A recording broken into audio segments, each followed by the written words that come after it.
ॐ श्रीमन्महागणाधिपतये नमः। गुरुर्ब्रह्मा गुरुर्विष्णु गुरुर्देवो महेश्वर गुरुर्साक्षात् परब्रह्म तस्मै श्रीगुरुवे नमः। वंशी विभूषितकरान् नवनीरुदाभा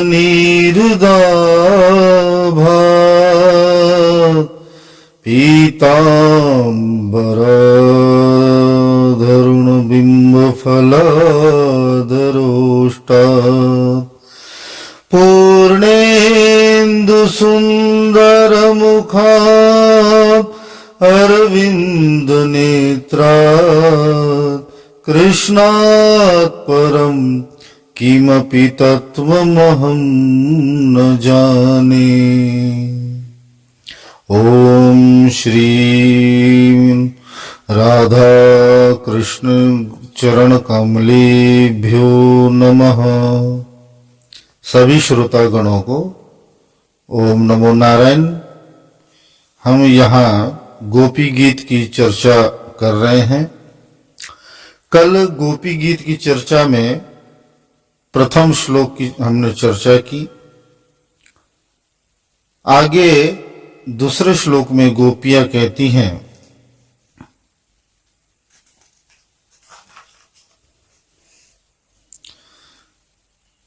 पहला श्लोक था जयति तेधिकम्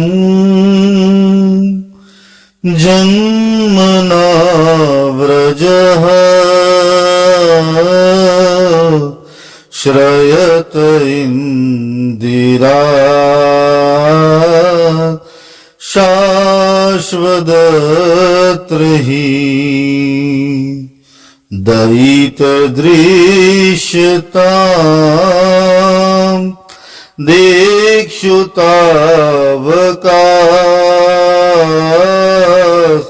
त्वयि धृतावस त्वां विचिन्वते। दूसरा श्लोक शरदुदाशये साधु जातस सरसिजोदर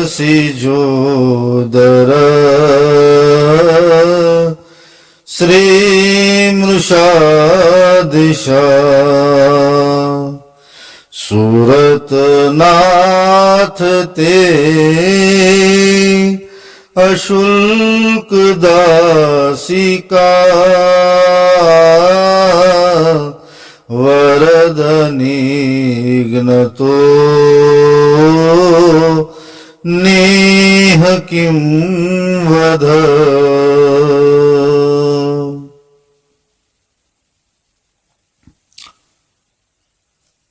बड़ा ही अद्भुत भाव है गोपियों का इस श्लोक में।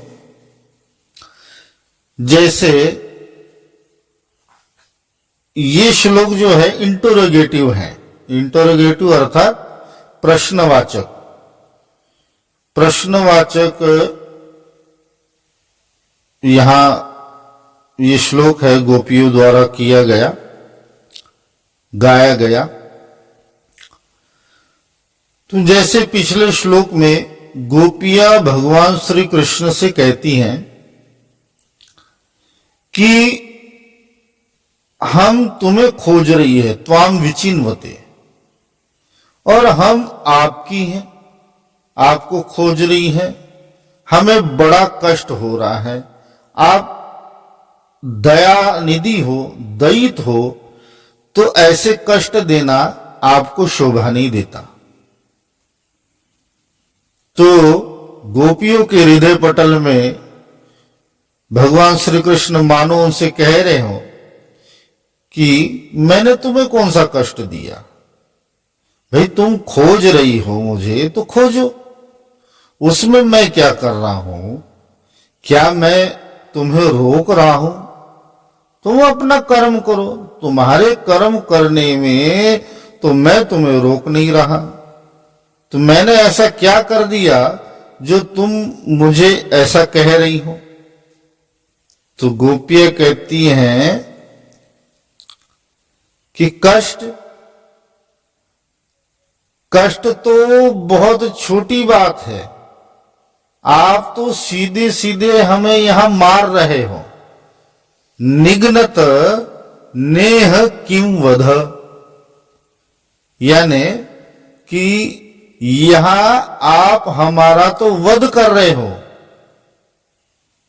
और कह रहे हो कि क्या हम तुम्हें कोई कष्ट दे रहे हैं? यहां सीधा सीधा आप हमारा वध कर रहे हो। तो भगवान कहते हैं कि भाई वध कर रहे हैं कैसे? क्या मैंने आप पर कोई शस्त्र चलाया है? कोई शस्त्र तो नहीं चलाया। तो वध किस प्रकार कर रहे हैं? आइए इस श्लोक का सरल अनुवाद पहले देख लेते हैं। तो गोपियां कहती हैं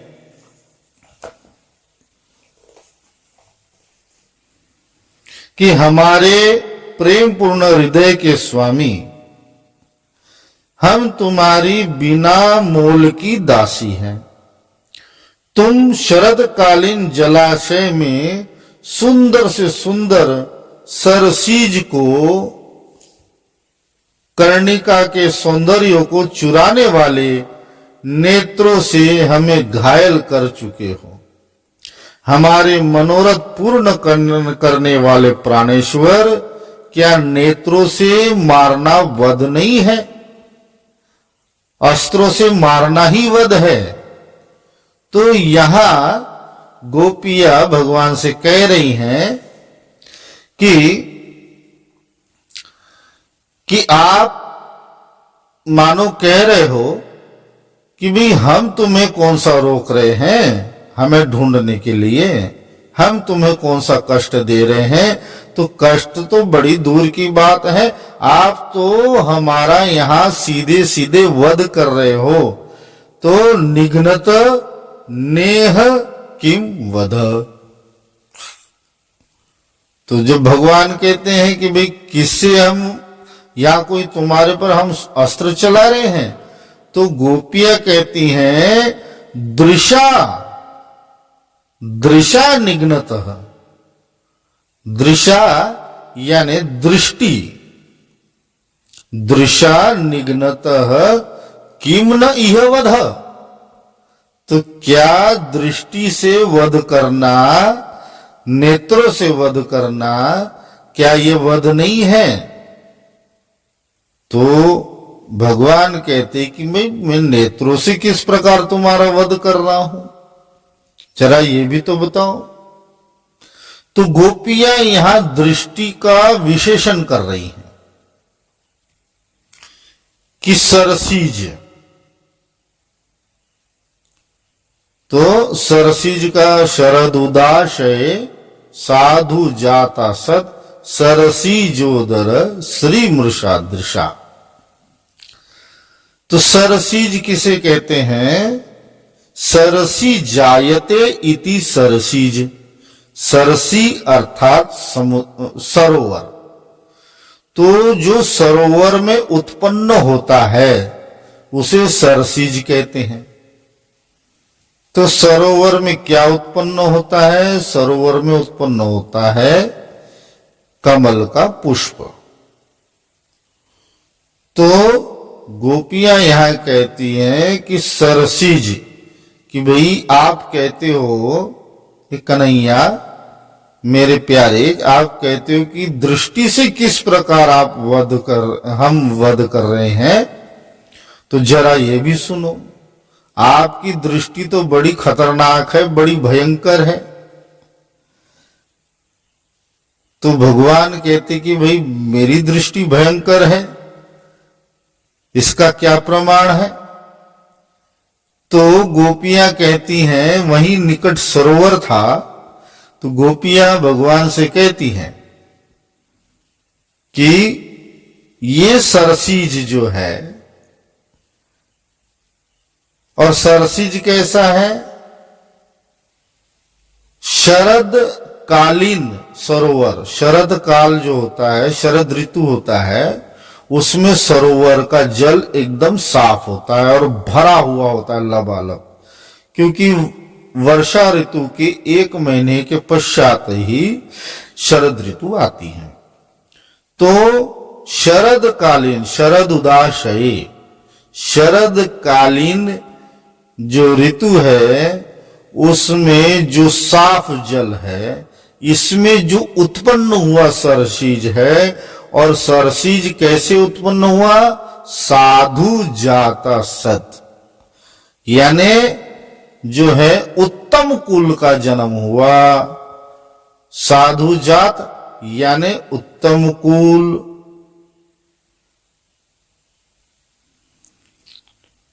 और अति सुंदर, तो ऐसे शरदकालीन सरोवर में जो कमल का पुष्प है, जो उत्तम कुल में साफ जल में जो जिसने जन्म लिया, और जन्म लेने के बाद भी वो बहुत अधिक सुंदर है, ऐसे कमल के पुष्प के उदर, सहसीज उदर, उदर यानी कमल का पुष्प जो है बाहर से जितना सुंदर होता है, उससे कई अधिक वो भीतर से सुंदर होता है।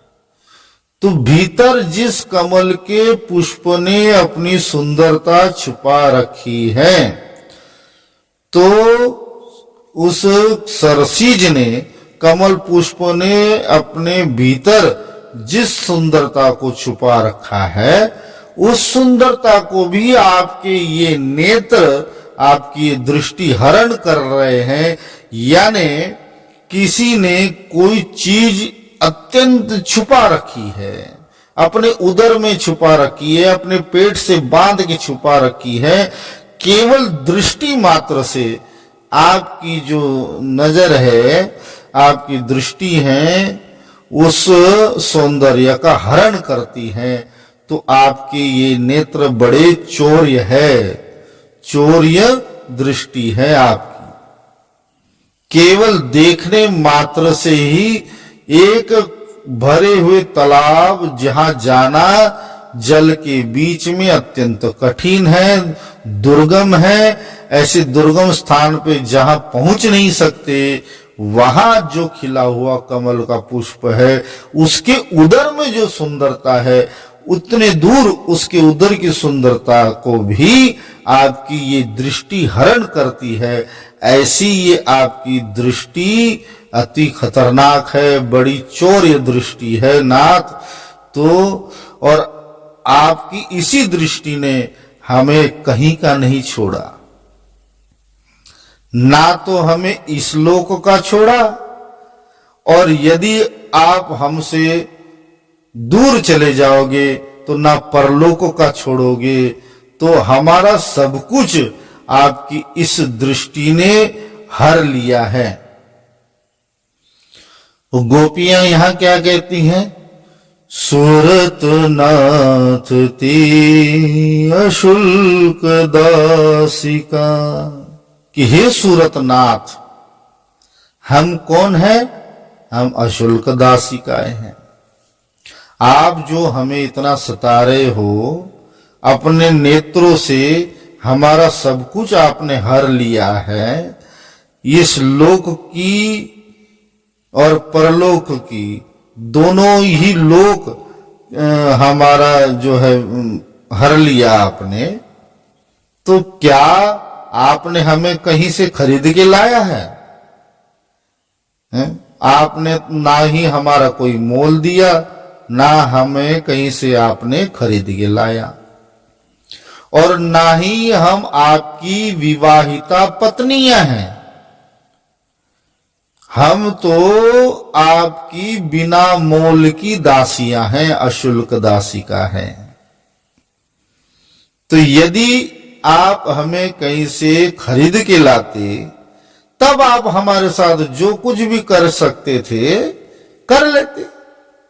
तो उसमें पाप नहीं लगता, उसमें कम पाप लगता है, क्योंकि वो तो आपकी खरीदी हुई वस्तु है।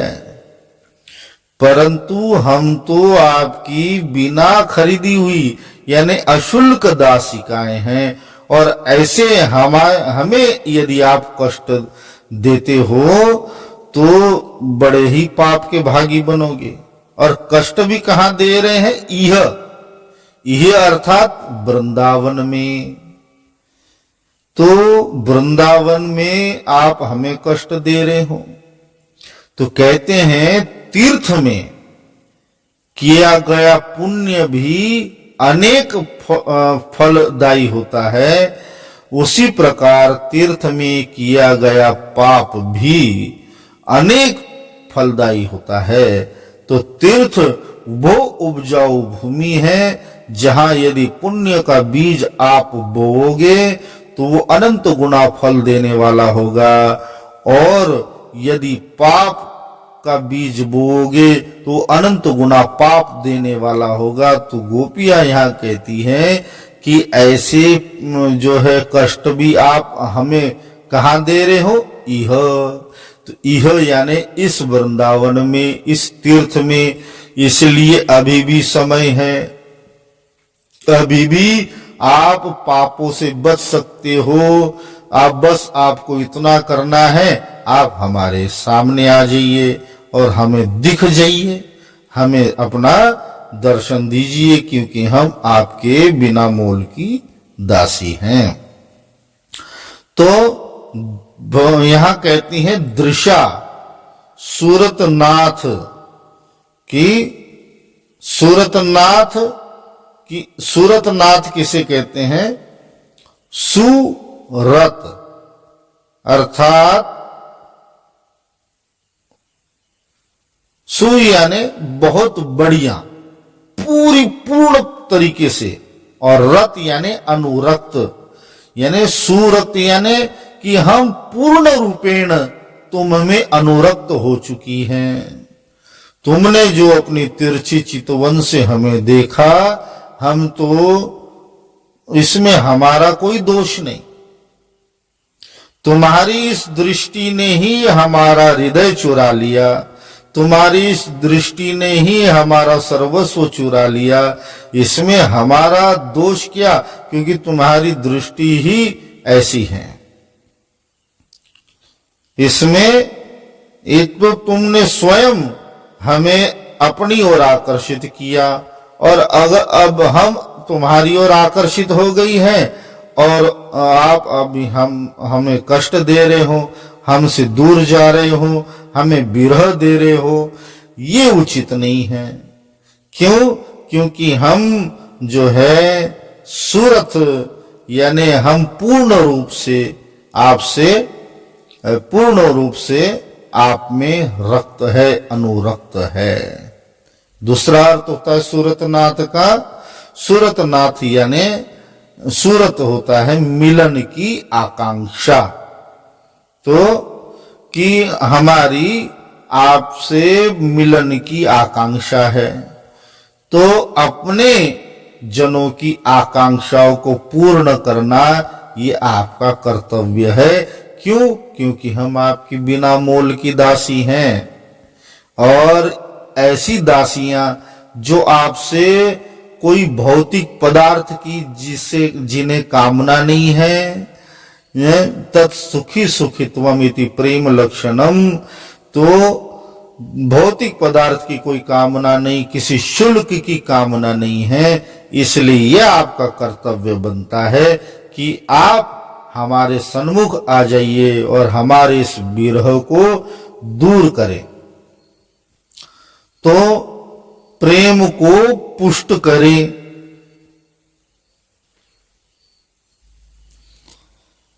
और यहां गोपियां कहती हैं वरद, वरद निघ्नतो नेह किम वदह, कि भगवान को कहते कि हे वरद। वरद शब्द के दो विपरीत अर्थ होते हैं। एक तो अर्थ होता है वरद, यानी जो वर को देने वाला होता है उसे भी वरद कहते हैं। और दूसरा होता है वर अद, यानी वर अद यानी जो वर को खंडित करने वाला होता है उसे भी वरद कहते हैं। तो गोपियां दोनों बात एक शब्द में कह रही हैं कि कार्तिक मास में 1 महीने तक गोपियों ने जो व्रत रखा था, उस व्रत की समाप्ति पर भगवान ने उन्हें रास की स्वीकृति दी और रास का वरदान दिया। तो वर देने वाले वरद है कि हे वरद, आप अपने वर को याद कीजिए। और दूसरा वरद यानी उस वर को खंडित करने वाले, हे सूरतनाथ, तो आप उस वर को क्यों खंडित कर रहे हो? तो हे वरद, कि वर को खंडित कर रहे हो, इसलिए आप अपने उस दिए हुए वर को खंडित ना करो और हमारे सन्मुख आप प्रकट हो जाओ, यही हमारी प्रार्थना है।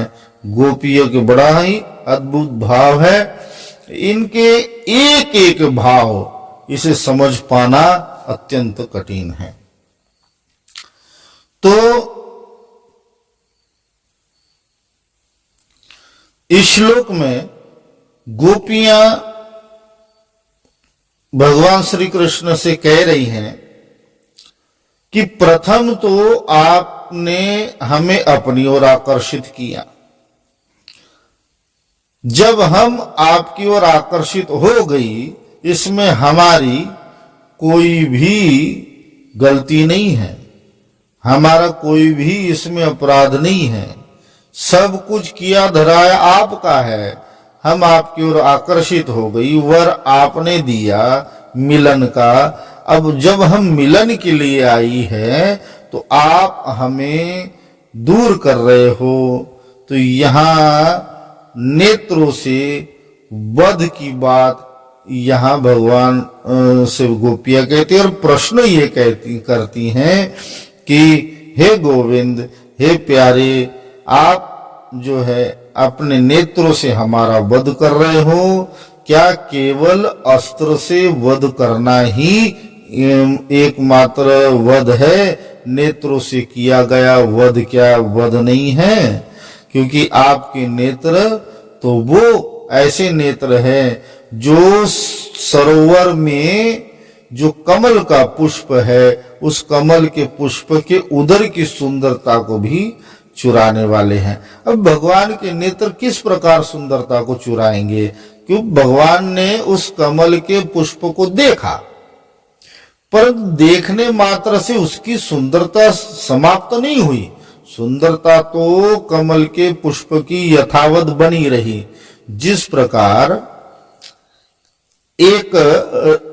जब हम एक रेखा खींचते हैं कागज पे, यदि कहा जाए कि इस रेखा को बिना छुए छोटा कर दिया जाए तो कैसे करेंगे? उसके पास में एक बड़ी रेखा खींचेंगे तो वो रेखा अपने आप छोटी हो जाएगी। इसी प्रकार उस कमल के उदर की सुंदरता से कई अधिक कोटि काम समान सुंदरता भगवान के नेत्रों में है। तो वो सुंदरता से को देखकर कमल पुष्प की सुंदरता लज्जित हो जाती। इस प्रकार भगवान की वो सुंदर कमल और परम सौंदर्य, ललित त्रिभंग सौंदर्य को देखकर गोपियां अपना हृदय वहां भगवान के प्रति हार गईं और यहाँ भगवान से बारंबार मिलन की ऐन केन प्रकारेण, क्योंकि गोपियां जानती हैं कि कन्हैया कहीं न कहीं उनकी सारी बातें सुन रहे हैं, इसलिए किसी भी तरह भगवान उनके सन्मुख प्रकट हो जाए। तो यहाँ गोपियां कहती हैं कि हम तुम्हारी प्यारी हैं और हमें आप इस वृंदावन में कष्ट दे रहे हो, तीर्थ में, तो आप पाप के भागी बनोगे, क्योंकि हम आपकी अशुल्क दासिकाएं हैं, आपकी पत्नियां नहीं हैं, आपने हमें खरीद के लाया नहीं है, तो आपको पाप लगेगा। अभी भी समय है उस पाप से बचने का कि हमारे सन्मुख आप आ जाइए और हमें दिख जाइए कि कैसी भी करके जो है भगवान उन गोपियों की बात माने। गोपियों की मन का यही लक्ष्य है। तो फिर से आज का श्लोक दोबारा से सब साथ में बोलने का प्रयत्न करेंगे। शरदुदाशये साधु जात सरसी जोदर श्री मृषादृशा सूरत नाथ ते अशुल्क दासिका वरधनिघ्नतो नेह किं वद। जय जय श्री राधे कृष्ण। आज की हम चर्चा यहीं तक रखते, दूसरे श्लोक तक। फिर कल हम प्रस्तुत होंगे चर्चा के लिए। सभी को मेरा ओम नमो नारायण। राधे राधे। जय जय श्री राधे। तो जय जय श्री राधे, जय जय श्री राधे श्याम।